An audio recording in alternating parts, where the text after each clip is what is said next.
Assalamualaikum warahmatullahi wabarakatuh. Perkenalkan, kami dari kelompok 3 yang beranggotakan Alifda Putri Mevinia, Hafilzah Hidayati, Indah Permatasari, dan saya Helgarini Tetrianini akan mempresentasikan hasil diskusi kami mengenai landasan pendidikan. Materi yang akan kami bahas adalah landasan pendidikan, dan yang kedua adalah penerapan landasan pendidikan. Saya Alifda Putri Mevinia akan menjelaskan materi pertama, yaitu landasan pendidikan. Landasan pendidikan merupakan dasar bagi upaya untuk pengembangan kependidikan dalam segala aspeknya. Landasan pendidikan digunakan sebagai tempat bertumpu atau dasar dalam melakukan analisis kritis terhadap kaidah-kaidah dan kenyataan tentang kebijakan dan praktik pendidikan.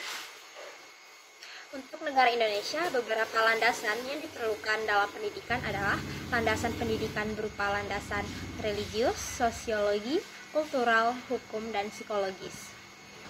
Baik, yang pertama yaitu landasan religius. Landasan religius merupakan landasan yang paling mendasari dari landasan-landasan pendidikan, sebab landasan religius adalah landasan yang diciptakan oleh Allah Subhanahu wa Ta'ala. Nah, religius ini dapat berupa pendidikan agama pada setiap sekolah, bahkan setiap pendidikan nasional mengharuskan setiap peserta didik mengikuti pendidikan agama.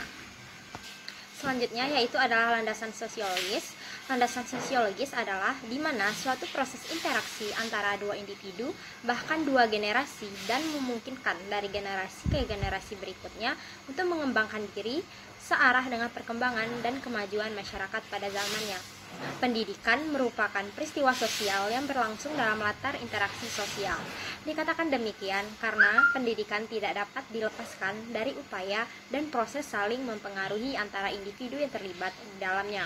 Karena itu, dalam proses pendidikan, ada yang menunjukkan siapa yang menjadi pendidik dan siapa yang menjadi peserta didik secara permanen, karena keduanya dapat saling berubah fungsi dan kedudukan. Oke, landasan selanjutnya yaitu landasan kultural. Landasan kultural itu merupakan sebuah landasan di mana sebuah kebudayaan itu dijadikan sebagai gagasan dan karya manusia, di mana nantinya landasan kultural ini, hasil budaya dan karyanya itu akan saling terkait dengan pendidikan. Nah, pada peristiwa pendidikan atau dalam pendidikan, bagian dari pendidikan itu adalah bagian dari peristiwa budaya. Hal tersebut dikarenakan pendidikan dan kebudayaan mempunyai hubungan timbal balik yang tidak dapat dipisahkan. Kebudayaan dapat dilestarikan dan dikembangkan dengan jalan mewariskannya dari satu generasi ke generasi berikutnya. Nah, salah satu cara untuk mewariskannya itu adalah melalui pendidikan, baik itu melalui pendidikan formal, informal, maupun non-formal. Selanjutnya, landasan hukum. Landasan hukum itu berarti hal-hal yang melandasi atau mendasari dan menjadi titik tolak. Nah, di Indonesia sendiri, landasan hukum untuk pendidikan itu tercantum dalam Undang-Undang Republik Indonesia Nomor 20 Tahun 2003 tentang Sistem Pendidikan Nasional. Undang-undang ini mengatur pendidikan pada umumnya, artinya segala sesuatu yang berkaitan dengan pendidikan, mulai dari prasekolah sampai dengan pendidikan tinggi itu ditentukan dan mengikuti ketentuan yang telah ditetapkan oleh undang-undang ini. Nah, pendidikan itu merupakan peristiwa multidimensi yang bersangkut paut dengan berbagai aspek kehidupan di masyarakat. Kebijakan, penyelenggaraan, dan pengembangan pendidikan dalam masyarakat itu disalurkan oleh titik tumpu hukum yang jelas dan sah. Dengan berlandaskan hukum, kebijakan, dan penyelenggaraan serta pengembangan pendidikan dapat terhindar dari bentrokan atau benturan-benturan kebutuhan. Setidaknya dengan landasan hukum ini, segala hak dan kewajiban pendidik maupun peserta didik itu dapat terpelihara. Selanjutnya, landasan psikologis. Landasan psikologis itu pendidikan selalu melibatkan aspek kejiwaan manusia. Nah, salah satu hal yang bisa melandasi aspek kejiwaan ini adalah adanya landasan psikologis dalam sistem pendidikan. Oleh sebab itu, landasan psikologis merupakan salah satu landasan yang sangat penting dalam bidang pendidikan. Landasan psikologis pendidikan terutama tertuju kepada pemahaman manusia, khususnya berkenaan dengan proses belajar manusia. Pemahaman terhadap peserta didik, terutama yang berhubungan dengan aspek kejiwaan peserta didik, itu merupakan salah satu kunci keberhasilan dalam pendidikan. Materi selanjutnya adalah penerapan landasan pendidikan. Yang pertama adalah landasan religius. Landasan religius dalam pendidikan merupakan suatu dasar yang bersumber dari agama yang bertujuan agar mengarahkan fitrah manusia untuk memenuhi kebutuhan batin, menuntun kepada kebahagiaan dan menunjukkan kepada kebenaran. Contoh penerapannya adalah yang pertama, kegiatan infak dan zakat digunakan untuk mendidik siswa untuk berbagi dengan sesama. Yang kedua adalah pembelajaran agama untuk mendidik dan memperbaiki akhlak siswa. Pentingnya pendidikan agama di sekolah sangat dibutuhkan untuk memperbaiki akhlak siswa. Contoh yang ketiga adalah membiasakan berdoa sebelum memulai pelajaran. Yang kedua adalah landasan sosiologis.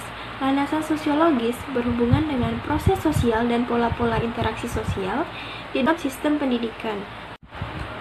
Contoh penerapan landasan sosiologis diantaranya diadakannya kegiatan gotong royong untuk membersihkan lingkungan sekitar. Yang kedua, ikut dalam berbagai kegiatan yang ada di masyarakat, di sekolah, ataupun di tempat lainnya. Yang ketiga, mengundang orang tua siswa dalam pengambilan rapor. Baiklah, saya Hafil Zahidayati akan melanjutkan materi tentang penerapan landasan pendidikan, yaitu pada bidang kultural atau landasan kultural. Landasan kultural mengandung makna norma dasar pendidikan yang bersumber dari norma kehidupan berbudaya yang dianut oleh suatu bangsa. Bangsa Indonesia mendasarkan pandangan hidupnya dalam bermasyarakat, berbangsa, dan bernegara pada suatu asas kultural yang dimiliki dan melekat pada bangsa itu sendiri. Penerapannya itu tuh yang pertama adanya pembelajaran pendidikan Pancasila, yang kedua diadakan pembelajaran seni tari agar tari di suatu daerah itu tetap dapat dilestarikan. Yang ketiga yaitu mengadakan kegiatan pentas seni siswa di sekolah. Selanjutnya yaitu penerapan pada hukum. Yang pertama yaitu guru melaksanakan aturan pendidikan sesuai dengan landasan hukum dan peraturan yang sudah ditetapkan. Yang kedua, membuat aturan kurikulum dalam mengembangkan pembelajaran di sekolah. Selanjutnya adalah penerapan pada bidang landasan psikologi. Landasan psikologi dalam penerapan landasan pendidikan sangatlah penting. Dengan mengetahui psikologi pendidikan, yaitu psikologi perkembangan, psikologi belajar, dan psikologi sosial, maka pemberian porsi materi serta pendekatan yang digunakan dalam kegiatan pendidikan akan pas dan sesuai dengan tingkat perkembangannya. Contoh penerapannya itu yang pertama adalah adanya guru membimbing konseling untuk menyelesaikan masalah siswa di sekolah.